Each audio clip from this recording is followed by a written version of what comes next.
Welcome to DelftStack. I will show you how to fix the issue when you cannot extract zip files on Windows 11 using simple methods. First, go to the folder where your zip file is saved.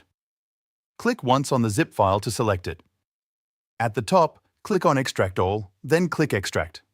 Your files should now be extracted into a new folder. You can also right-click the zip file, select Extract All, and then click Extract. This is the built-in extractor in Windows, and it works in most cases.